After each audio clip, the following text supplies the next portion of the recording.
tristeza de perceber que o senhor dirigiu o nosso país. Nós vamos a mais um intervalo e voltaremos com a participação dos jornalistas. Rede Bandeirantes de Rádio e Televisão, através de suas emissoras de São Paulo, Rio de Janeiro, Belo Horizonte e Brasília. Canal 21, Rede Bandeirantes de Rádio, transmitindo com a grande rede de emissoras e também via satélite para todo o Brasil. E jornal eletrônico Último Segundo, Eleições 2000. Todo o Brasil acompanhando esse que é o debate fundamental para se eleger o prefeito da cidade de São Paulo, a maior cidade da América Latina, fundamental para todo o país. Vamos ouvir o que a repórter Eide Vargas tem a nos dizer a respeito desse terceiro bloco, Eide? Luciana, aqui ao meu lado está César Cury, ele que é o diretor-presidente da Faculdade Ângulo Latino. O que você achou desse debate? Não, antes de mais nada, quero parabenizar a Televisão Bandeirantes pela iniciativa do debate. Eu acho que esse é um momento muito importante para a cidade de São Paulo, porque eu dizer para todo o país, um momento onde se debate a problemática das eleições para a Prefeitura de São Paulo. Neste momento em que nós estamos aí admirando esse debate, estamos ouvindo esse debate, deixando de lado os aspectos cômicos de alguns candidatos, é importante ressaltar o desempenho de alguns deles. E dentro desse desempenho, eu como educador, dirigente de uma instituição de ensino, fico muito feliz porque eu tenho procurado, através das nossas instituições, ou das instituições aqui no estado de São Paulo, demonstrar a importância do despertar da ética e da cidadania nos nossos jovens, principalmente aqueles que vão votar a partir dos 16 anos no ano 2000. Doutor Sérgio, agora, qual candidato lhe chamou mais a atenção nesse debate? Olha, com certeza nós temos entre os candidatos aí ouvidos, pessoas extremamente importantes, que já disputaram eleições, que já administraram a cidade de São Paulo e que têm plenas condições de voltar à administração pública e fazer um bom governo. Ok, muito obrigada pela participação. Agora é com você, Fábio Berend. Vamos conversar com o diretor do Instituto Toledo e associados Francisco José de Toledo. Doutor Toledo, um debate como esse sempre muda um pouco a opinião do eleitor. Quem estava indeciso a partir de um debate como esse já pode começar a escolher o seu candidato. Agora, na tabela das pesquisas, dá para mudar quantos pontos percentuais? Dá para ter uma ideia de como isso acontece? Olha, eu creio que esse debate, pelas características novas que ele está apresentando, ou seja, eu não me recordo de nenhum debate com 9 participantes. Isso tem uma influência muito grande. Eu creio que nós vamos ter surpresas maiores ainda com relação a essa alternância aí de posições refletido pelas pesquisas. Eu estou impressionado com o debate e acho que ele vai trazer uma série de modificações. Algum candidato em especial impressionou o senhor? Olha, de um modo geral, cada um impressiona pela sua própria característica, mas o que me parece mais objetivo, aquele candidato que está preparado para falar dos assuntos do município com muita objetividade, é o vice-governador, é o Geraldo Alckmin, que está me surpreendendo, falando novamente com mais objetividade. Por exemplo, o candidato José de Abreu, o candidato Nanico, do PTN, ao se dirigir a candidata Marta Suplicy, a chama de madame, a chama os outros candidatos de doutor e causa risos na plateia. Isso pode gerar uma empatia com o eleitor, de alguma forma, apesar da rejeição dele ser alta, segundo outros institutos de pesquisa? Olha, eu acho que sim, porque isso faz parte de folclore, realmente. É uma brincadeira, é um tipo que ele criou. E eu acho que isso pode significar muito pouco, porque ele tem muito pouca intenção de voto. Quando é que a gente vai ter o resultado da próxima pesquisa Toledo Associados? Hoje, amanhã, aliás, a Toledo Associados inicia a segunda parte da pesquisa, portanto, depois desse debate. Eu acho que nós vamos ter informações muito interessantes a partir de quarta-feira. Ok, obrigado Francisco José de Toledo, diretor do Instituto Toledo e Associados, que realiza as pesquisas encomendadas aqui pela Bandeirantes, pelo Canal 21 e também pela Rádio Bandeirantes. Voltamos com você, Luciana Bonafé. O pessoal aqui já avisou, falta pouco menos de 1 minuto para o reinício do debate.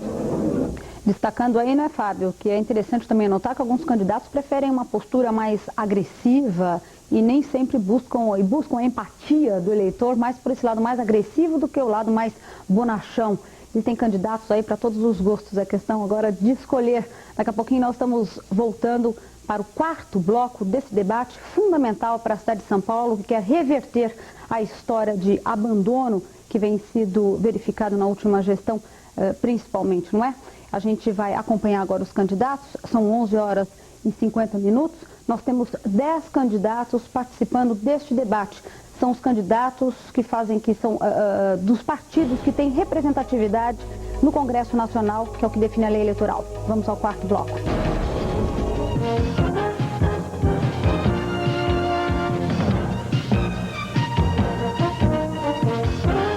Eleições 2000 pela Rede Bandeirantes de Rádio e Televisão, Canal 21 e Jornal Eletrônico Último Segundo. É o primeiro debate entre os candidatos à Prefeitura de São Paulo. Estamos dando início a este, que é o quarto bloco, com as perguntas dos jornalistas convidados para os candidatos. São 5 jornalistas que vão fazer 2 perguntas cada um em momentos diferentes e indicarão cada um 2 outros candidatos para comentar as respostas. Os tempos aqui são os seguintes: a pergunta do jornalista deve ser feita em meio minuto, a resposta 1 minuto e meio, o comentário do candidato escolhido 30 segundos e a réplica de quem foi escolhido para responder 30 segundos. Vamos dar início com o jornalista Sandro Vaia, do grupo O Estado de São Paulo, que vai fazer a sua pergunta para que candidato, com comentário de qual candidato, jornalista Sandro Vaia. A pergunta é para a candidata Luísa Erundina, com comentário do candidato Paulo Maluf. Eu queria saber da candidata Luísa Erundina se ela poderia fazer rapidamente um paralelo entre a situação financeira da prefeitura hoje e a prefeitura que ela exerceu. Eu queria saber se o equacionamento da dívida satisfaz a candidata, se ela pretende propor uma renegociação ao governo federal, ou se ela acha que da forma que a dívida está consolidada, ela proporciona a oportunidade de fazer uma boa administração. A resposta vem em 1 minuto e meio, candidata Luísa Erundina. Olha, nós deixamos uma dívida de 1 bilhão e 400 e alguns milhões de dólares. A dívida hoje é de 16,5 bilhões de dólares. E quando assumimos a prefeitura, também recebemos uma dívida enorme e conseguimos negociá-la politicamente. Dessa vez, faremos o mesmo. Porque quando uma dívida chega a esse patamar de 16,5 bilhões, deixa de ser uma questão econômico-financeira e passa a ser uma questão política. E está se falando da maior cidade do país, que produz 25% do produto interno bruto. Portanto, tem poder político, tem liderança política para exigir do governo federal a renegociação dessa dívida. Sobretudo os 20% dos precatórios que terão que ser pagos em 30 meses. Os 80% em 30 anos é razoável, mas 20% em 30 meses é comprometer os 2 primeiros anos do próximo governo. Por isso, nós vamos propor a renegociação dessa dívida, os 20% ser incorporado aos 80% em 30 anos e vamos promover ações de redução de despesas, criação de mecanismos de geração de nova receita na cidade, como uma mini reforma tributária. Vamos voltar a adotar as operações urbanas, as operações interligadas, que são formas de gerar renda e receita, além do que vamos rever os contratos que devem estar superfaturados e dessa forma sanearemos mais uma vez as finanças da cidade. 30 segundos para o comentário do candidato Paulo Maluf. A candidata Erundina se enganou. Ela falou que deixou com 1 bilhão e 800 milhões de dólares e agora são 18 bilhões de dólares. É um pouco menos, mas são em reais, o que são menos de 10 bilhões de dólares.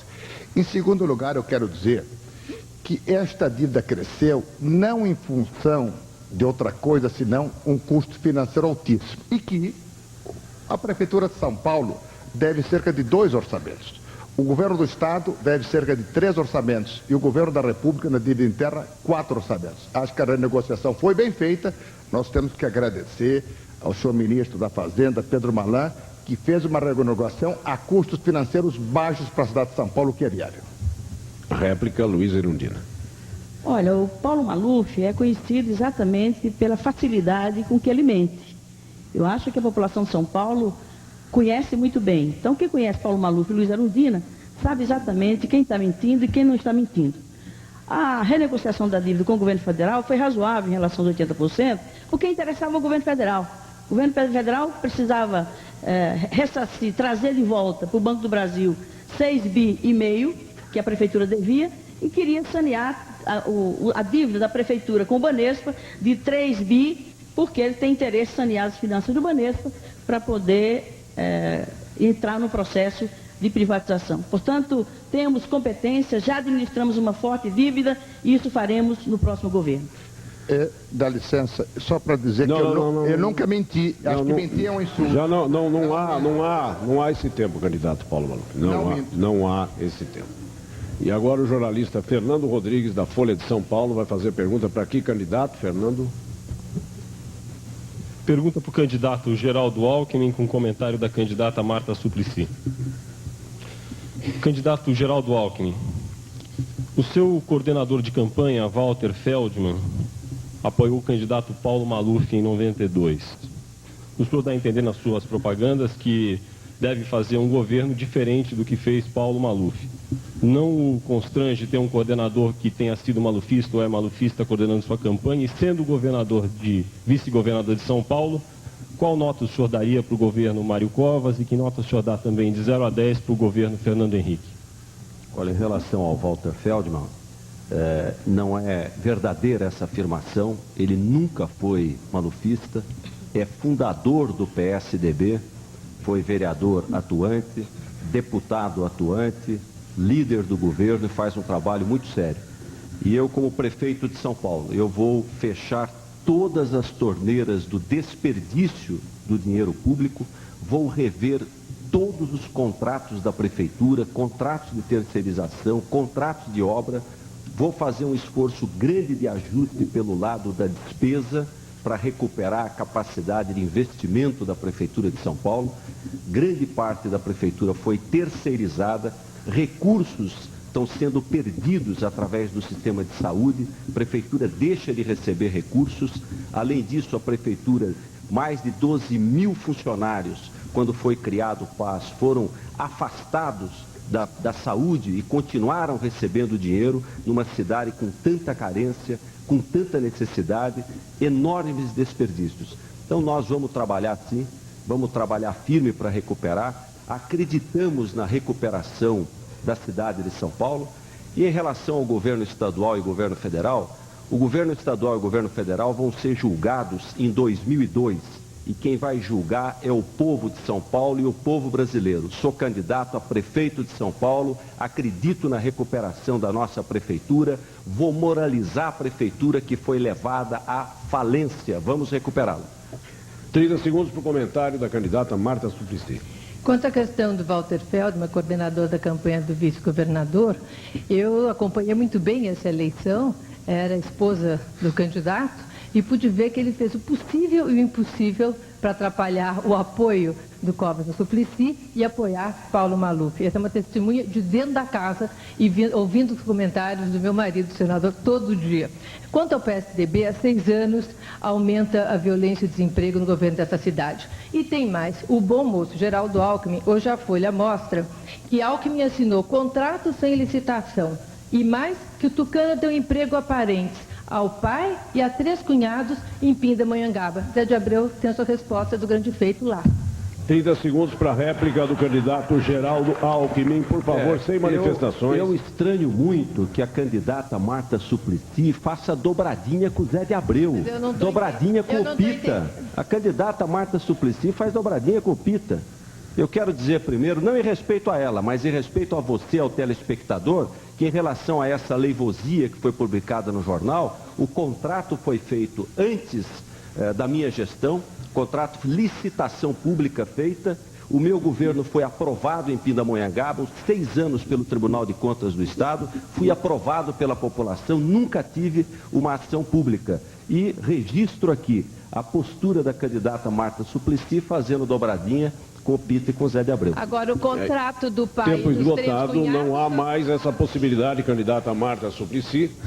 O jornalista Leão Serva, do jornal eletrônico Último Segundo, escolhe que candidato para fazer a pergunta, com comentário de qual candidato? Candidata Marta Suplicy, com comentário da candidata Luísa Erundina. Candidata Marta, uma questão muito crítica na administração pública é o sistema de ônibus e atualmente de peruas. Qual é a sua proposta e, principalmente, a sua proposta prevê a reestatização do ônibus, do sistema de ônibus ou a manutenção do sistema privado? Não, a nossa proposta prevê a manutenção do sistema privado, mas com uma gestão e um controle muito mais firme da prefeitura, totalmente oposto do que tem sido feito por PITA, que deixou os ônibus circularem por onde quiserem, não manteve a qualidade dos ônibus e a gente viu que a deterioração dos ônibus propiciou a entrada dos pirueiros, frente a um mercado mal servido, que hoje, se a população não tivesse os pirueiros, ela estaria totalmente abandonada, sem poder se mexer nessa cidade. Quando você vai a alguns lugares da periferia dessa cidade, a única condução que lá passa é o pirueiro. Nós propomos para essa cidade um sistema integrado hoje, né? Que o ônibus vai fazer uma parceria com o metrô, com os trens, para que essa cidade possa funcionar com bilhete único e ter uma maior harmonia. E a questão dos pirueiros vai ser delimitada em algumas regiões da cidade, e eu tenho dito ao pessoal da nossa equipe que estuda transporte, que eu sei que hoje nós temos um limite de 4 mil e poucos pirueiros regulados, mas tem 30 mil pirueiros na cidade. E com desemprego, nós temos que arrumar uma solução para o maior número possível de pirueiros nessa cidade. Os ônibus, nós vamos fazer os corredores para que eles andem ali e vamos exigir uma qualidade em todo desde o assento, onde hoje um idoso senta e despenca, uma pessoa grávida não consegue sentar onde está orientada para ela sentar, e nós vamos exigir que eles tenham qualidade e rapidez. 30 segundos para o comentário da candidata Luísa Erundina. Olha, o transporte na cidade nunca foi estatizado, a não ser 30% do sistema que era dirigido, gerido, operado pela CMTC. Os demais já era privado. O que se fez na época, no nosso governo, foi municipalizar o transporte coletivo na cidade, o que permitiu alterar as regras contratuais, o que possibilitou melhorar sensivelmente o transporte na cidade. Vamos regulamentar as peruas, criar linhas alimentadoras, auxiliares, linhas bairro a bairro, que é uma demanda da população, e, portanto, vamos melhorar a qualidade e reduzir, inclusive, o custo da tarifa, que é 2 vezes aquele custo que era no nosso tempo. Meio minuto para a réplica da candidata. Quem for resolver o problema de transporte nessa cidade vai ter que ter 2 olhares. Um é para o transporte de massa metrô, que é aí que está a solução, e parceria de fato com o Estado. A outra questão vai ser os ônibus. E os ônibus, nós vamos ter que primeiro criar os corredores de ônibus, que é onde nós podemos agilizar a velocidade que hoje eles tramitam, que hoje eles vão a 12 km por hora, e a gente pode pôr isso a uns 24 km por hora, inclusive com hora marcada. Agora, os ônibus têm que ser exigidos, porque a população não aguenta mais passar na hora que quer, como quer, de qualidade péssima, e foi exatamente a falta de fiscalização da prefeitura que levou a essa deterioração. Agora é a vez do jornalista Ricardo Lessa, da Gazeta Mercantil, fazer a sua pergunta. Jornalista Ricardo Lessa, para que candidato vai a pergunta, com comentário de qual candidato? Pergunta para o candidato Paulo Maluf, com o comentário do candidato Geraldo Alckmin. O candidato Paulo Maluf, ele apoiou e apareceu nos outdoors da cidade de São Paulo, apoiando o candidato Fernando Henrique. Hoje, ele diz que o abraço de Fernando Henrique seria o abraço de Tamanduá. E também indicou o seu secretário de Fazenda para prefeito, apoiou o secretário para prefeito, e disse até que queria que não votassem nele caso Pita fizesse uma má administração. Mas hoje pede votos. Então eu queria saber onde está a coerência do candidato Paulo Maluf. Quanto à sua primeira pergunta, em 1998, tínhamos 2 candidatos. Tínhamos Fernando Henrique e Lula. E eu apoiei Lula sim. Apoiei Fernando Henrique sim. Contra Lula, porque Lula eu não vejo que ele tenha condições ainda de ser presidente. Quanto à sua pergunta sobre o candidato a prefeito que eu apoiei, eu já disse aqui neste debate mesmo. Errei sim. Agora, assuma a responsabilidade. Agora, o Pita passa. E os problemas estão aí. E há que se perguntar o seguinte: quem a população de São Paulo vai eleger? Que tenha pulso firme, que tenha personalidade e que tenha até teimosia para resolver certos problemas. Problemas como, por exemplo, das enchentes que a gente resolveu com os piscinões. O problema da alimentação escolar com leve leite, que até alguns candidatos querem eliminar. O problema dos projetos Singapura. O problema do transporte coletivo e dos corredores que todo mundo fala. Mas foi só Paulo Maluf que construiu, na verdade, todos os terminais. O do Parque Dom Pedro, o terminal da Praça das Bandeiras, da Vila Nova Cachoeirinha, da João Dias, da Penha e deixei quase pronto da Capelinha. Sabe, o que nós temos é que ter um prefeito que faça, não um prefeito que tenha proposta. E todos sabem que tudo aquilo que eu assumi de compromisso, eu fiz e realizei. Comentário de Geraldo Alckmin em 30 segundos. O candidato Paulo Maluf realmente fez o PITA e fez a falência da cidade. Aliás, emitiu títulos para pagar precatório. Esses precatórios não foram pagos na sua inteireza. Hoje a prefeitura deve 10,5 bilhões de reais, que foi renegociado com o governo federal, deve mais de 1,5 bilhão para fornecedores, deve 1,5 bilhão de precatórios e, em razão da gravidade da situação da emissão dos títulos e não pagamento de precatórios, há mais de 700 pedidos de intervenção na Prefeitura de São Paulo por descumprimento de decisão judicial. 30 segundos para a réplica do candidato Paulo Maluf. O candidato Alckmin, vice de Mário Covas, mente. Porque quem não paga precatórios é exatamente o governo do Estado, onde tem mais de 1.000 pedidos do Supremo Tribunal Federal de intervenção aqui nesse Estado. O único grande poder que pagou os precatórios em dia, entre o governo do Estado e o governo federal, foi a Prefeitura de São Paulo, quando eu fui prefeito. E quero dizer que deixei as finanças absolutamente em dia. Quem está quebrado é o governo do Estado, que entregou a preço de banana. Todas as suas estatais ainda continuam com uma dívida maior do que herdou.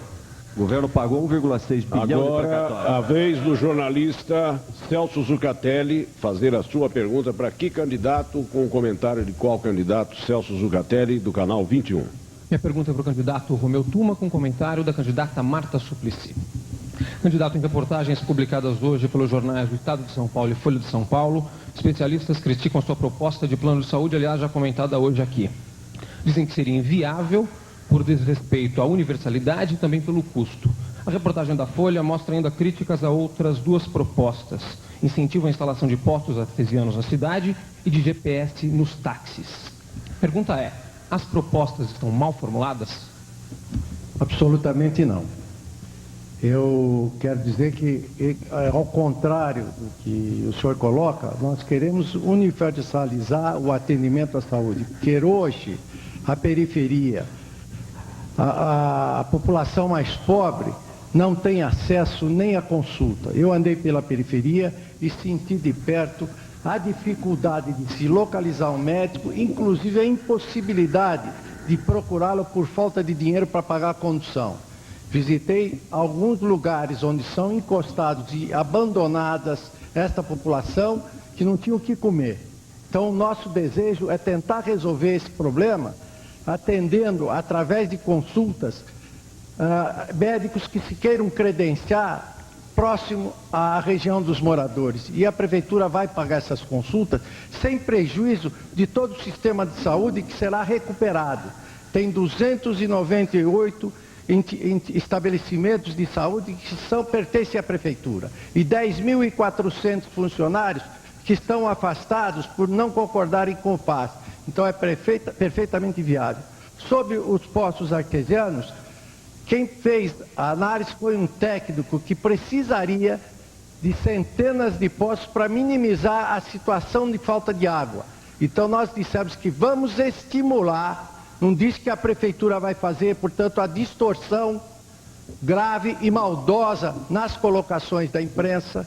E eu fiz os esclarecimentos, estimular a perfuração de poços se o Estado não investir para melhorar a situação da água. Infelizmente, não posso lhe responder a terceira pergunta, porque já me mostraram o X vermelho lá.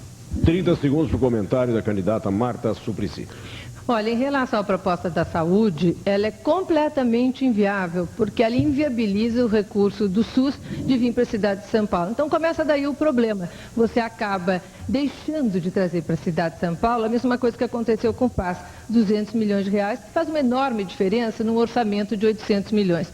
Fora que essas consultas que foram colocadas, elas iriam gastar, se as pessoas utilizassem os tais dos cupons, todo o dinheiro da saúde. E o dinheiro para o hospital, o dinheiro para a internação. Então, na ponta do lápis, não batem as contas. Fica uma proposta fantástica na televisão, mas que eu acho que até a própria população, eu tenho visto, já percebeu que isso não funciona. Dos postos, então, é uma coisa mais maluca ainda. Réplica de 30 segundos, candidato. A senhora me desculpe, mas não é verdade. A senhora não fez as contas. A Folha de São Paulo... A senhora não fez as contas. Eu peço que a senhora faça e não se balize na Folha. Eu fiz também. São 180 milhões de gasto para 600 que hoje o PAS aplica. Sobrariam 420 milhões. Isto sem contar a suspensão da corrupção, que a senhora mesmo está apontando aqui nas suas exposições. Nós teríamos mais de 400 milhões para aplicar e jamais o SUS vai impedir de repassar a verba porque pertence ao município de São Paulo e com a criação do Conselho Municipal de Saúde, esse dinheiro virá, sem dúvida nenhuma, àquele que ainda virá a fundo perdido de programas de saúde feito através da saúde bucal, da mãe grávida, a casa da parturiente. Senador, tempo. Não, até porque tem que explicar, pô. Sim, mas o tempo é inexorável. Nós temos aqui regras a serem seguidas. Mas nós estamos dando a... Todos, com certeza, terão mais que explicar. Perfeitamente. Tá. Então, eu agradeço. Eu quero continuar sendo educado, senador. Eu sou educado. Então, pois não, muito obrigado. Aceito as suas desculpas.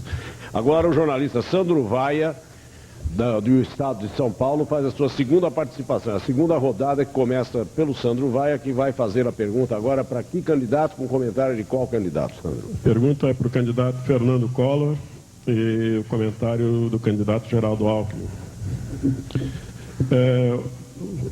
O candidato Fernando Collor já foi prefeito de Maceió, governador de Alagoas, foi presidente da República e é, sem dúvida, um pouco exótico, né, vê-lo discutindo problemas urbanos de São Paulo. Exótico é o seu editor-geral do Estado de São Paulo, que foi preso por assassinar uma mulher agora há pouco tempo. Muito bem, agora a sua pergunta, jornalista Sandro Vaia. Por favor, sem manifestações. Então, além de exótico, mal educado. É exótico, Não, vamos manter aqui o respeito entre o jornalista e o candidato. Por favor, candidato Fernando Eu não disse que o senhor é exótico, eu disse que é exótico vê-lo discutindo problemas urbanos de São Paulo. Então eu quero saber o seguinte do senhor. Eu gostaria de saber o seguinte. O senhor está realmente empenhado em resolver os problemas urbanos, os problemas de habitação de São Paulo? Ou o senhor está usando essa candidatura como um trampolim para tentar repetir tudo de novo? O senhor está querendo refazer a sua trajetória e se lançar novamente à presidência da República? Esse é o seu objetivo final? Não. A sua afirmação é uma afirmação idiota. Eu, aos 40 anos de idade, cheguei à presidência da República pelo voto direto do povo brasileiro. Depois de ter sido prefeito, deputado federal, governador e presidente eleito pelo voto direto, depois de quase 30 anos sem que o povo participasse. Eu não preciso de trampolim, meu idoso jornalista. Eu estou aqui participando desta eleição, estou colocando meu nome como alternativa ao processo eleitoral, porque de todos aqui, somados, sem demérito nenhum, porque todos têm suas qualidades, eu sou o que tem mais experiência administrativa. Sou o que tem mais experiência pessoal, porque ninguém passou pelo sofrimento pessoal que eu passei. Sou o político que depois de Getúlio Vargas, que não aguentou a humilhação a que foi submetido pela UDN naquela oportunidade, deu fim à sua própria vida. Eu sou um sobrevivente de um grande complô que foi montado contra um governo eleito pelo voto popular, pelos pés descalços e pelos descamisados. Eu não estou usando a prefeitura ou a candidatura à prefeitura de São Paulo como trampolim para coisa nenhuma. Eu já fui o que ninguém aqui foi. Eu quero ser prefeito de São Paulo e serei, para resolver os problemas de São Paulo. Para poder dar a vocês a resposta que vocês... Por favor, sem manifestações. Vocês estão hoje sofrendo. Por favor, sem manifestações. 30 segundos para o comentário do candidato Geraldo Alckmin. A pergunta do jornalista foi sobre a possibilidade de trabalhos na área da reforma urbana e da habitação. A nossa proposta para a questão urbana é encaminhar à Câmara de Vereadores de São Paulo, no período do máximo de 12 meses, o plano diretor para a cidade de São Paulo, para nós discutirmos a cidade que queremos, as grandes metas, os grandes objetivos e com grande participação da sociedade civil, para definirmos o futuro de São Paulo, não para uma gestão, mas para várias gestões e termos o planejamento estratégico. E, além disso, rever a lei de uso, parcelamento e ocupação do solo da cidade. O que eu acho perfeito, Vossa Excelência se lembra muito bem de que no meu governo como presidente, o seu prefeito, hoje candidato à reeleição, obteve recursos, independentemente de ser de um partido contrário, para fazer o saneamento e para fazer o asfaltamento de muitas ruas que Vossa Excelência hoje utiliza como base para a sua campanha. Vossa Excelência sabe também que o Código de Defesa do Consumidor foi promulgado por mim, é uma lei do meu governo, e que Vossa Excelência também se utiliza no seu programa eleitoral como participante. Muito bem. O que eu quero dizer a Vossa Excelência é que não podemos comparar as nossas experiências. Tempo. Com todo respeito à Pinda, mas Vossa Excelência foi vice-prefeito, foi prefeito de Pindamonhangaba. Tempo.